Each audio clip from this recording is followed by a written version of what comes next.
Anxiety का मतलब ये नहीं होता तुम वीक हो या ओवर थिंक करो। एंग्जाइटी का मतलब होता है दिमाग फ्यूचर के डेंजर को आज ही रियल मान लेता है। जो हुआ ही नहीं उसका केमिकल रिस्पॉन्स बॉडी में ऑलरेडी चल रहा होता है। तो एक्चुअली में क्या होता है, अगर हम इसको सीधे वर्ड्स में समझे, जब ब्रेन किसी फ्यूचर सिचुएशन को अनसर्टेन या अनकंट्रोलेबल समझता है या रिस्की इमेजिन करता है, तो बॉडी रिएक्ट करना स्टार्ट कर देती है। चाहे सिचुएशन सिर्फ थॉट ही क्यों ना हो, पर रिस्पॉन्स उसका बिल्कुल रियल होता है।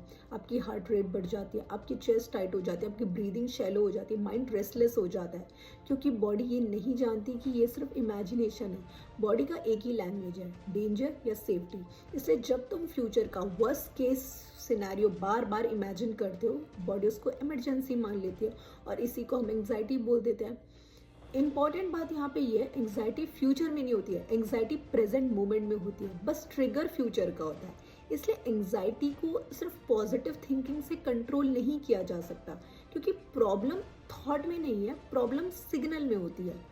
यहाँ पर ग्रैटिट्यूड इनडायरेक्टली काम करता है। ग्रैटिट्यूड एंग्जाइटी को कन्विंस नहीं करता है, ग्रैटिट्यूड एंग्जाइटी से डिबेट नहीं करता है। ग्रैटिट्यूड ना बॉडी को एक सिंपल सिग्नल देता है कि अभी मैं सेफ हूँ। और जब ग्रैटिट्यूड फील होता है ना, अटेंशन फ्यूचर से आपका प्रेजेंट टेंस में आ जाता है। और जैसे ही अटेंशन आपका प्रेजेंट में आता है ना, बॉडी का जो इमरजेंसी रिस्पॉन्स है वो स्लो होना स्टार्ट हो जाता है। इसलिए एंग्जाइटी फोर्स से नहीं रुकती, वो सेटल होने से ठीक होती है। और इस प्रोसेस में तुम फ्यूचर को इग्नोर नहीं कर रहे हो, तुम बस बॉडी को ये बताते हो कि फ्यूचर का डेंजर रियल नहीं है।